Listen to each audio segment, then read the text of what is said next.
大家好，我係 Abel 啊。如果話計時錶係最受年輕錶迷所歡迎嘅複雜功能咧，可能好多朋友都會認同。咁但係計時錶有好多種嘅喎，咁有幾萬蚊嘅入門款啦，亦都有過百萬嘅追針計時。但係咧，可以自動上鏈嘅計時錶咧，應該係最適合我哋日常佩戴㗎啦。但係好多朋友可能唔知啦，響56年之前咧，能夠自動上鏈嘅計時錶咧唔存在嘅喎。直到咧有幾個有心又有力嘅鐘錶品牌投入咗好多錢啦，好多時間啦，做咗好多研發，然後先至喺1969年嘅時候咧推出第一代嘅可以自動上鏈嘅計時錶。咁有遠見同埋實力嘅品牌之中咧，其中有一個咧係專門生產一啲又準啦、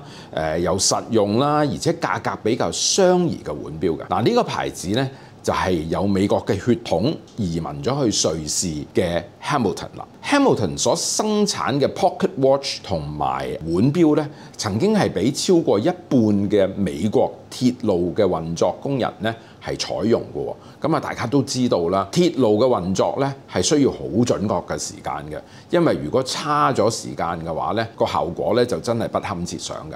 而 Hamilton 咧係出名精準。Hamilton 咧仲有另外一個威水史嘅喎，就係咧佢曾經出現咗喺最多嘅電影裏邊嘅。咁啊 Hamilton 曾經出現咗喺超過500套嘅電影或者電視片集裏邊，而其中咧最出名嘅咧，可能就係2014年奧斯卡嘅得獎作品《Interstellar》，即係《星際啟示錄》啦。Hamilton 出現喺呢啲電影裏邊咧，唔係一個俾錢嘅廣告嚟嘅喎。咁咧反而咧係嗰啲製作人咧就好欣賞 Hamilton 呢個品牌，咁咧就要求同佢哋合作嘅。喺1969年咧 ，Hamilton 咧就推出咗第一款可以自動上鏈計時腕錶。咁嗰陣時個名咧就叫做 Chronomatic。佢咧搭載咗個好出名嘅 Caliber 11嘅機芯嘅。呢款機芯咧係 Hamilton 同埋另外3個牌子咧一齊合作開發嘅。呢款1969年嘅自動上鏈嘅計時腕錶咧，啟發咗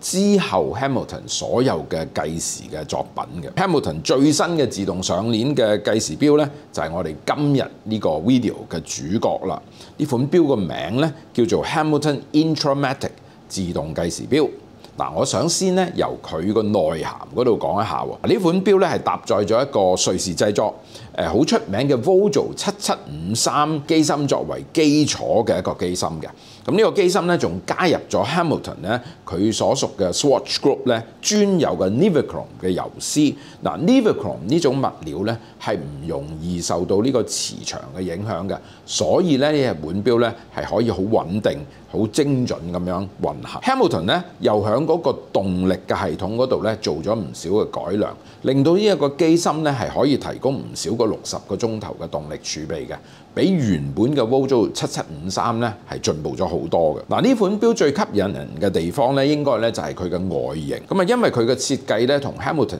以前嘅計時錶咧好唔同嘅喎，佢嘅設計咧係比較酷啦，同埋有個性嘅。嗱，佢個錶殼咧係用精鋼嚟做材質嘅，咁喺上面咧仲加咗好多層好薄嘅 PVD 嘅塗層，咁啊薄到咧係100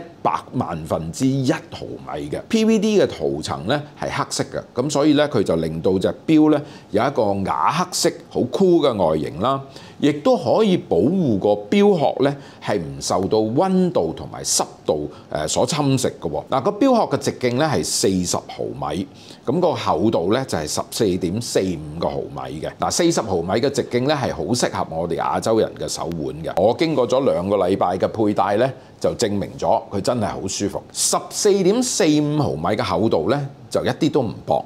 不過因為呢款係一款運動錶，所以我覺得咧佢就啱啱適合，因為佢俾咗嗰個運動感嘅外形啊，同埋咧仲有立體感添。個腕錶咧係可以防水100米嘅，計時錶裏邊咧100米嘅防水深度咧係好突出㗎啦。因為大部分嘅計時錶咧都只係能夠防水30米嘅啫。咁啊好多朋友可能都了解啦，因為計時錶係多咗2個按鈕啊嘛，咁所以做防水咧就難咗好多。不過呢款錶嘅旋入式嘅標杆咧，係一定有幫到呢個100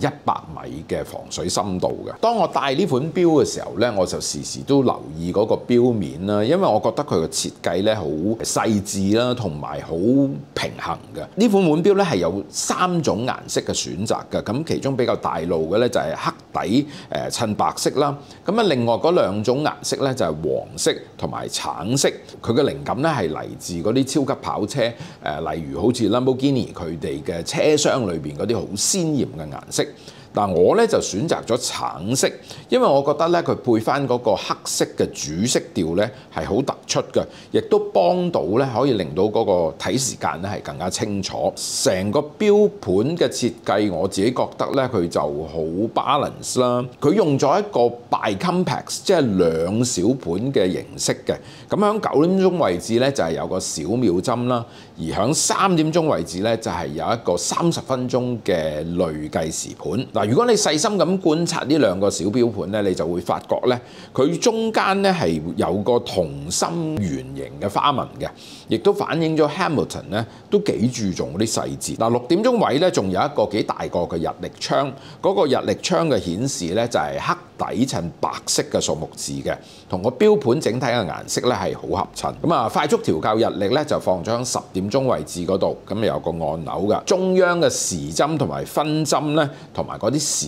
錶咧都係 polish 咗拋光嘅處理，咁所以喺唔同嘅光線底下咧，你會見到佢有啲閃閃光嘅。2樣嘢咧，即係嗰個時針同埋時錶咧，都加入咗 Superluminova 啦，咁啊夜光物料喺嗰個暗黑嘅環境咧，都可以幫到我哋讀取呢個時間㗎啦。計時指針同埋嗰個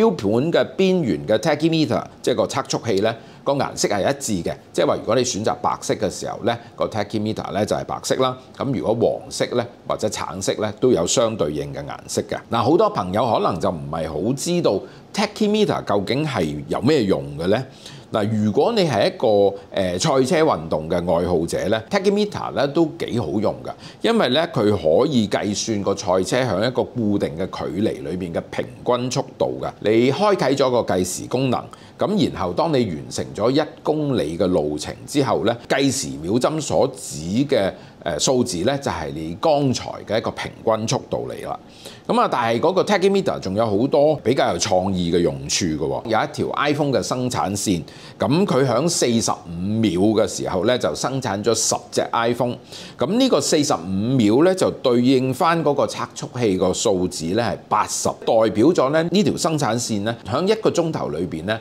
係可以生產80乘以10。即係800部 iPhone 咁多嘅。嗰個計時功能嘅起動、停止同埋歸零咧，都由2點同埋4點鐘位置嗰2個 pusher 去負責啦。咁呢2個按鈕都係圓形嘅，佢個 size 比較大，撳落去嗰個阻力感咧，我覺得係好適中，而且咧係好清脆嘅，係絕對係呢個高端嘅瑞士機芯咧應該有嘅感覺嚟。配翻一條運動型嘅皮革嘅錶帶啦，上面有好多窿仔嘅喎。咁如果你選隻腕錶係黑底白字嘅話咧，嗰條皮革嘅錶帶咧就係全黑色嘅。咁如果你選擇黃色或者係橙色嘅顏色嘅話咧，嗰個錶帶嗰啲窿仔咧就會顯示翻相對應嘅顏色。咁嗰個錶扣咧係個針扣嚟㗎。咁佢上邊咧亦都係有PVD 嘅塗層啦，咁亦都有呢個 Hamilton 呢個牌子嘅 logo 嘅字樣嘅。隻錶最大嘅驚喜咧，我覺得一定係個定價啦。嗱，佢嘅定價係18,700蚊港幣，擁有 Vogel 7753瑞士計時機芯嘅改良版嘅腕錶，而且咧佢有一個好有個性、比較鮮豔嘅顏色嘅選擇啦，再加埋做工同埋個設計整體咧，我覺得都係水準之上嘅，所以我認為咧呢一款咧一定係同價位裏邊其中一個最突出嘅計時腕錶啦。觀眾嘅睇法又係點呢？希望你哋喺留言區裏邊話俾我哋聽啊！咁好啦，今個視頻時間差唔多啦，我哋下一個視頻再見，拜拜。